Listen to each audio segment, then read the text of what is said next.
Watakaje? Baridi. Baridi kwa sana mwanangu wewe. Wewe sina migendembwe. Kama wewe sikia wewe usichukulie poa sikiliza. Wewe kuna nini bwana? Kuna nini hapo wanangu? Masi unakutana gombana kama hivyo kuna nini kilotokea? Si hapo mwanao mshamba afutangu achukua demu wako na mimba hapo. Uje achukulia poa ujue mwanao ujue. Bro, huyo jamaa huyo anazingua. Yaani demu wangu mimi anichukulia hapa aniletea vibesi sio? Hapo hapa kitaani. Mimi tutazingua nitapeka na majengo ya serikali. Demu wangu afu kachukua hapa aniletea vibesi hapa kitaani. Sikia mimi nitamuumiza huyo. Demu wangu mimi nimekamata chura, nimeingia na gesti, nimetia mimba yeye anachukua na garamia. Demu sinamjua. Na wewe demu sinamjua. Namba zake usinazo na namba zake unazo. Kwani usinapajua? Twendeni. Siumize sana kichwa tunaenda kwao mtani kwao hapo tunamuelekeza. Zake unazo. Kila mtu kwao anapajua. Tunaondoka tunaenda kumuuliza demu mimba nani sio mimba nani. Na nani alikuwa anagaramia nani alikuwa anagaramia. Kama vipi fresh tu. Sipoteze muda, ninapoteza muda tuondokeni. Tupate suluhisho. Kapasta gang. Mimba ya kusingiziwa.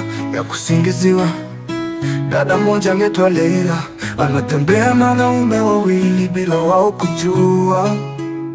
Na ndipo Leila akapata mimba.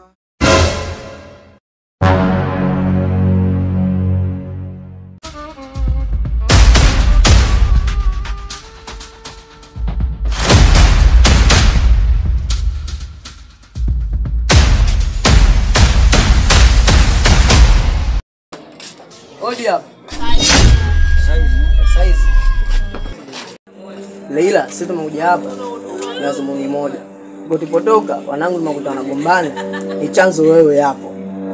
Si unaelewa? Wanasema wewe hapo ndo wamekujaza mimba wote wawili. Na tunataka tujue ni mwenye mimba nani na wewe unayempenda nani. Unatakiwa jibu hilo ulitoe wewe muhusika. Unaelewa Leila? Tumekuja hapo tunataka jibu kamili. Taki tena mambo kugombana. Huko tushagombana sana ndio nimewasuluhisha ndio umekuja hapa. Nataka utoe jibu wewe moja kamili. Nani unampenda na nani aliyokugea mimba na nani tunataka tumjue hapa. Na nani anatoa huduma katika hiyo mimba. Kweli mimba ya D ila Kibata nimemsingizia. D ni mgumu sana kutoa huduma ila Kibata nikimpigia simu faster tu. Simesikia majibu ya Leila. Anasema mimba ya nani? Ya share hapa. Ila yeye hahudumii, wewe ndio unahudumia. Umesikia? Kwa hiyo hapa ndio mimi natoa maamuzi kwamba vipi wewe ndio utachukua mzigo wako. Mimba yako na mke wako. Share hauna kitu cha kwako hapo tena. Umeelewa? Sema nini? Hivi unasikia kweli mnaongea kwa unajisikia kweli? Yaani mimi mchumba shanipotezea muda wangu ujue mwanangu. Kashanipotezea zangu muda wangu mwenye sielewi kabisa sasa nikalia mimba sio yangu kabisa mwanangu. Hivi maana unaongea unajisikia kweli? Leila usimesikia? Kila mtu anakataa mimba sio yake. Kila mtu anakataa. Wewe muhusika unaamua lipi? Kama tuite hiyo mimba haina baba au imetelekezwa na kusikilizia maongezi yako unayotoa hapo. Kila mtu kakataa akasema mimba sio yake. Hiyo mimba imetelekezwa haina baba. Umekubali? Kwa kusema kweli mimba ya D kwa kuwa Kibata kakataa basi alee mwenyewe mimba D. Simesikia? Simesikia maongezi ya Leila. Leila anasema vipi? Mimba ubebe wewe. Umiliki wewe. Anaongea hivyo. Kibata achane na huo mzigo wako. Umeelewa? Hapo vipi? Hapo nishapitishwa tayari. Unaongopa? Kama shajulikana tayari mambo ape mzigo wake. Tena mimi na kazi zangu kibao nataka niondoke mtaani. Watoto vile vinasumbua kweli, ni kazi umalaya tu. Wakungesha magari. Bwana ondoke mtaani kwangu. Hili kama amepitishwa fresh ndio vipi? Haina shida.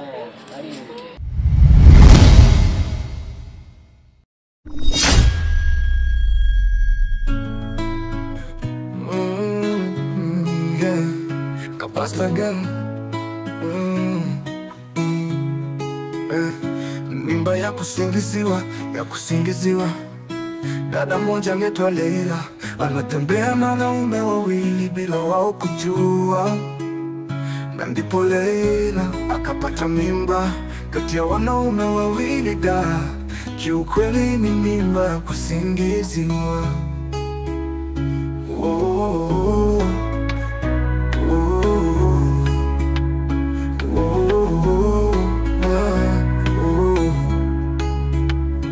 mimba ya kusingiziwa, ya kusingiziwa. Dada moja anaitwa Leila.